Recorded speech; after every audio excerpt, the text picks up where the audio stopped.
নমস্কাৰ বন্ধুসকল, পৰকীয়া প্ৰেম বেশ্যা বোৱাৰীৰ অভিজ্ঞতা। বোৱাৰীসকলে কথাবোৰ মন দি শুনিব। আমি ইয়াত গোটেই বোৱাৰী জাতিটোক অপমান কৰিব বিচৰা নাই, সেয়েহে আপোনালোকে কথাবোৰ গাত পাতি নল'ব। বোৱাৰী মানেই বেশ্যা।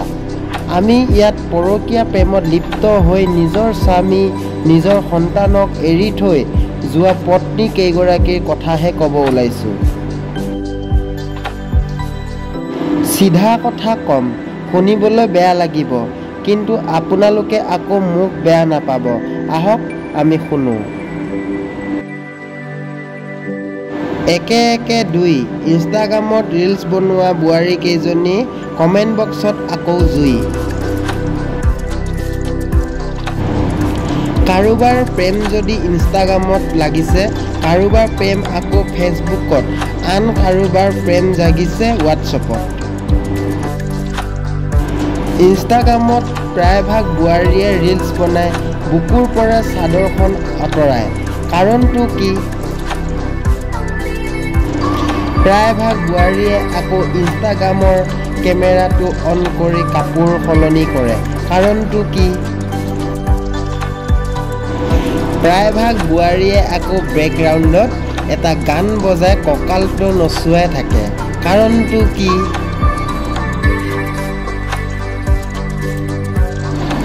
আচলতে সেই বোৱাৰী কেইগৰাকী স্বামী অন্ধ নে দেখিও নেদেখাৰ ভাও ধৰে?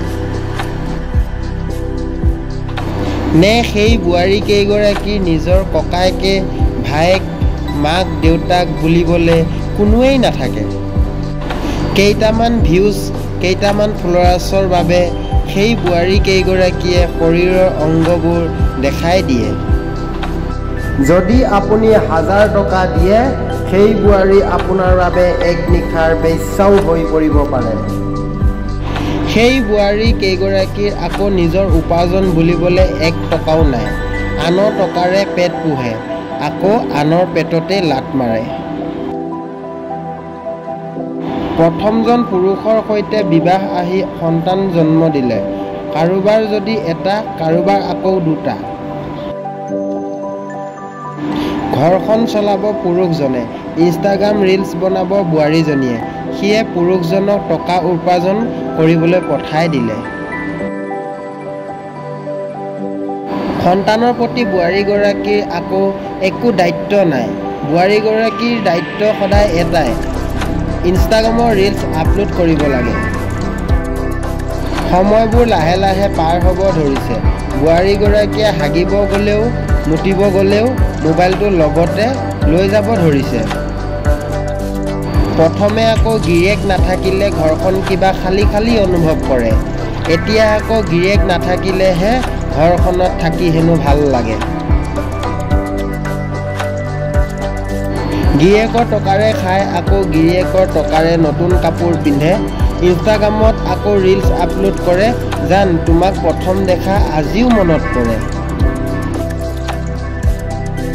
ৰাতি 12 বজাত আকৌ অন্য পুৰুষৰ সৈতে ভিডিঅ' কলত চুমাচুমি কৰে। জান চাদৰখন আঁতৰাই দিয়া, তেতিয়াহে তোমাক দেখিবলৈ ভাল লাগে।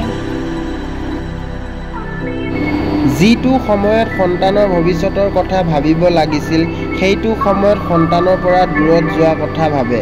কাৰণ এতিয়া পৰকীয়া প্ৰেমকহে কাষত লাগে।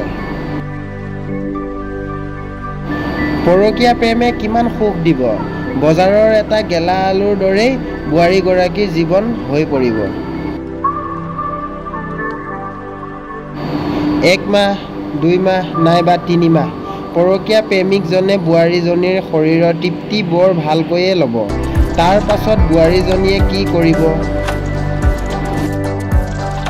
তাৰ পাছত বোৱাৰীগৰাকী হৈ পৰিব সেই পুৰুষজনৰ বাবে পুৰণা পত্নী, মানে বজাৰৰ এটা গেলা আলু। লাহে লাহে পুৰুষজনৰ সেই বোৱাৰীগৰাকীৰ প্ৰতি মৰম ভালপোৱা একেবাৰেই কমি যাব।